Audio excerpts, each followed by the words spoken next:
Special guests coming up here on First Take. Tomorrow we have Charles Tillman. Wednesday, it's Ronda Rousey. Looking forward to that. As always, 10 Eastern on ESPN2.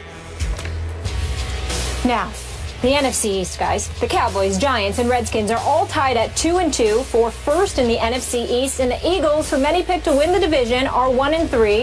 Our former Eagle, Eric Allen, is in the house. Good day. How are you, sir? I'm doing good. Good to see you, as always. You guys too. Better than my Cowboys are doing right now. Yeah, it's all right, though. Well, that's all right. We're going to get into that right now.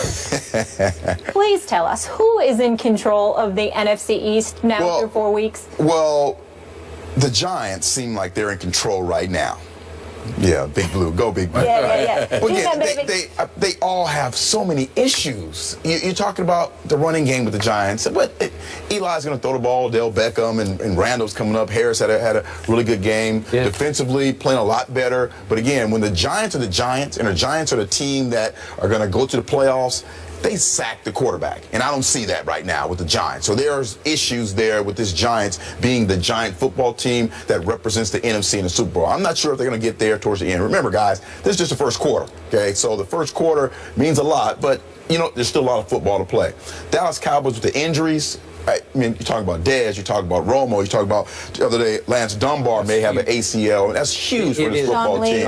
But getting Greg Hardy back, Rolando McClain back, and it was a great game last night, and you have to find a way to cover the wheel route, and you have a win. And Dallas Cowboys get that W without Tony Romo and Dez. That's awesome. You talk about the Redskins and the Eagles.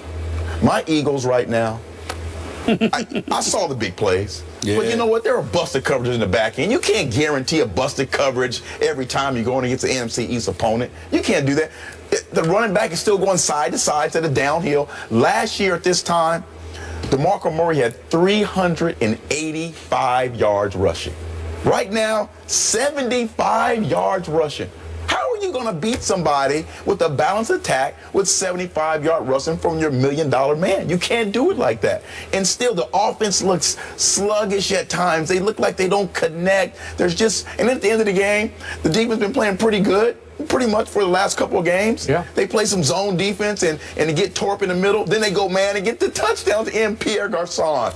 So there's a lot of issues with this NFC East right now. Right now, the Giants are in control, but I think the Dallas Cowboys will eventually be the winner of the NFC East. And there's going to be one. There's only going to be one team that goes to the playoffs from the East, and it's going to be the Dallas Cowboys when their guys get back. Molly, if you don't mind. Go for it. I may need you to stand up for a second because I might need you to stand next to Skip Bayless because he might fall out of his chair. I'm glad to. Hold what I'm about to say, and he may need somebody to hold him up. Skip Bayless, I don't think you truly appreciate why I say the Dallas Cowboys are an accident waiting to happen. Oh, Lord. The reason why I continuously say they're an accident waiting to happen, Skip Bayless, is because the truth is, Eric's absolutely right. And if the Dallas Cowboys don't have an accident, there's nothing that's going to stop them from taking the division. And I think there's nothing that's going to stop them from getting to at least the NFC Championship game. I happen to think the Dallas Cowboys are that talented. I happen to now believe in Jason Garrett more than I ever did in the past. I happen to now believe in a healthy Tony Romo more than I ever did in the past. I happen to always have believed Des Bryant is, he's the new Megatron as far as I'm concerned when healthy, because I think that Megatron in those knees, he's going to have to show me something tonight because I just don't believe in it anymore. Not his ability, his health. Whereas Des Bryant, I believe Des Bryant will come back healthy, and once he does that, I think he's going to take off right where he left off. I believe in Rod Marinelli's defense. I know that it was a rookie that got inserted at a split second because of the injury. I get all of that. You understand? So when I look at the Dallas Cowboys, to me, for the first time in about 20 years, I believe that the Dallas Cowboys, legitimately, talent-wise, unlike Chip Kelly, who has a bunch of talent that doesn't fit, I think the Cowboys have talent that does fit. If they can stay healthy and stay out of trouble, I think that the Dallas Cowboys, at the very least, will go to the NFC Championship game. Which is why, I just finished saying, if healthy. That's what I'm saying. Which is why I said accident waiting to happen. Because the only thing you can say about Dallas is that no matter if it's injuries, weed, whatever, something happens that gets in the way. Now, we hope it's not injuries because we don't wish that on anybody. But it just seems to me that the Dallas Cowboys, whether it's because of karma, it's because of Jerry Jones and his interest in the hype machine, even though he's considerably less interested in hype than he was in the past, because now when is the priority that it should be, even more so. I just look at Dallas and I say something always goes wrong, but I cannot deny the talent that they have available to them and how if all things came together, they could beat anybody. I just don't believe it will happen. Okay, you realize Romo isn't due back until just before Thanksgiving. It doesn't matter. Okay? It doesn't matter because it's the NFC East, and nobody will be that far away. Now, you two wide-eyed cowboy lovers over there. Let me just. We're sane on this let's side. be objective over here because I'm having to deal with the reality of this. Here's what's about to happen. Your New York Football Giants are about to pull off a 7-game winning streak. They're going to win their next 5 games. Book it. They're going to win their next 5. I know they've got issues, but this schedule says, thank you, God. That's what it says. 7 in a row. And my Dallas Cowboys are about to lose 6 straight games because they're going to lose to New England at home. They're going to lose at the New York Giants, who owe them for the opening night loss. They're going to lose to the Seahawks, who owe them for last year up in Seattle. That's at home. Then they're going to lose to the Eagles at Jerry World because the Eagles owe them for earlier this year. And the Eagles always play well at Dallas. Just book it. They're going to lose 6 in a row. And at some point when Romo comes back, my Cowboys will have plummeted through no fault of their own, just through injuries, to 3-6. At that point, the Giants will be 7-3. So it'll be a 4-game, the 3.5-game bulge that the Giants will have. Then can my Cowboys win their last 7? It's possible because I agree. If they get healthy, they are sensationally talented. It's why I picked them to go to the Super Bowl. Could the Giants finish 3-3 to fall where they both finished 10-6? Maybe. But when you say win the NFC, get to the NFC Championship, man, it's going to take a minor miracle because I don't even know if Romo can get back for that game. What's the best unit?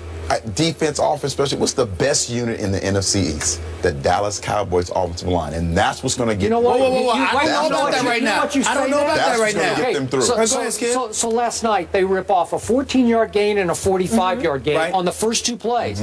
And after that, they go, what was it, 28 more, I'm off the top of my head, 28 more carries for like 56 yards. Hold on. I mean, they couldn't get a yard. Stay right there. Yeah. Right. Your man and mine, prime time, Deion Sanders, pointed out something very, very wise last night. He said, yeah, there were some holes, but there were plenty of times when those runners didn't hit those holes. It ain't about the offensive line because it's not about the offensive line not doing what it's doing.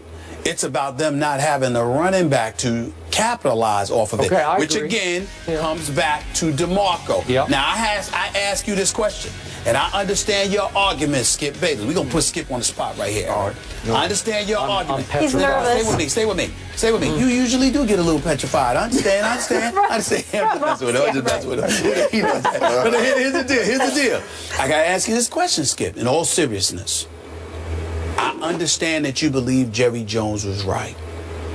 But if I sit there and I look at you and I say, Skip Bayless, an extra $5 or $6 million will deliver you a Super Bowl championship for the first time in 20 years. You taking that?